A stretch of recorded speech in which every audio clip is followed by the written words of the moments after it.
حضرت ابراہیم علیہ السلام کو تعمیر کعبہ کا حکم کب ملا؟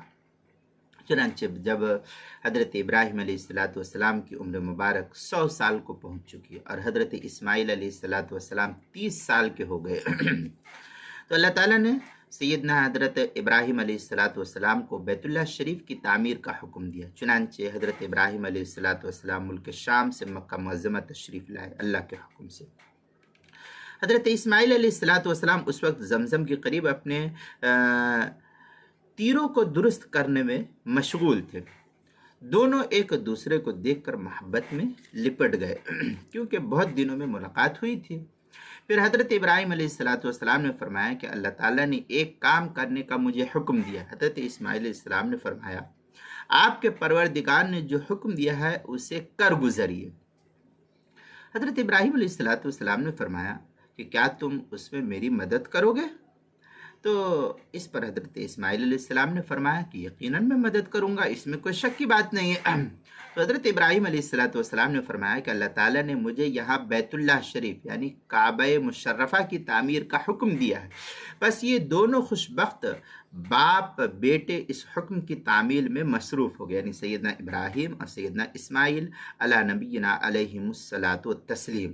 یہ تفصیل بخاری شریف پہلی جلد صفحہ 276 حدیث نمبر 3364، فتح الباری جلد نمبر 8 صفحہ نمبر 490 پر اس کو نقل کیا۔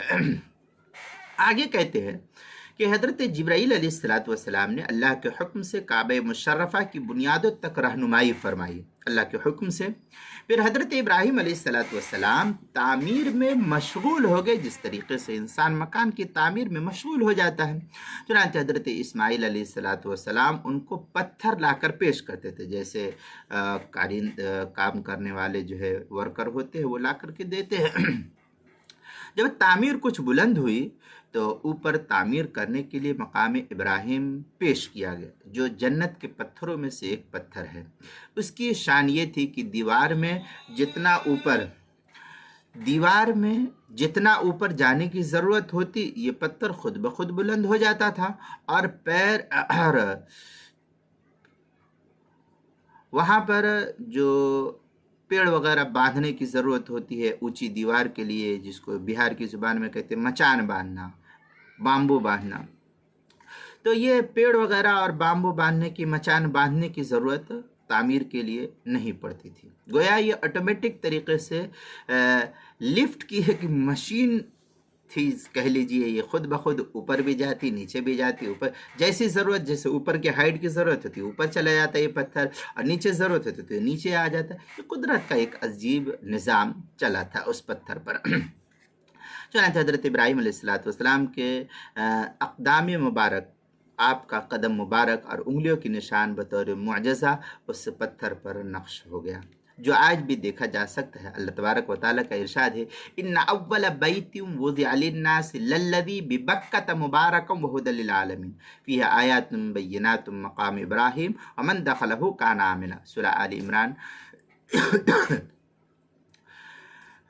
آل عمران آیت نمبر 97 پر اس کو نقل کیا۔ چنانچہ اس کا ترجمہ ہے بے شک سب سے پہلا گھر جو لوگوں کے لیے مقرر ہوا وہ مکہ میں ہے، جو بابرکت ہے اور جہاں والوں کے لیے موجب ہدایت ہے۔ اس میں ظاہر نشانیاں ہیں، جیسے مقام ابراہیم جو اس کے اندر آ گیا اس کو امن ملا۔ چنانچہ سیدنا حضرت ابراہیم علیہ السلام نے بیت اللہ شریف کی جو تعمیر فرمائی تھی اس کی اونچائی صرف 9 ہاتھ کی تھی، اور اس کی مشرقی اور مغربی جانب زمین سے ملا ہوا آنے جانے کا راستہ تھا، جس میں کوئی دروازہ نہ تھا اس وقت۔ یہ تفصیل تفسیر عزیزی کے اندر نقل کیا ہے، مستفاد ہے تفسیر عزیزی سے، صفحہ نمبر 265 اور 266 سے۔ اور اس پر چھت بھی اس زمانے میں حضرت ابراہیم نے نہیں رکھی تھی، بس اندر ایک گہرا گڑھا بنایا گیا تھا تاکہ کعبہ مشرفہ کو عطا کی جانے والی اشیاء اس میں رکھی جا سکے۔ یہ تفصیل فتح الباری شرح بخاری جلد نمبر 8 صفحہ نمبر 501 پر نقل کی گئی ہے، اور کتاب المسائل کی تیسری جلد صفحہ 213 اور 214 پر اس کو نقل کی گئی ہے۔ عنوان ہے حضرت ابراہیم علیہ السلام کو تعمیر کعبہ کا حکم۔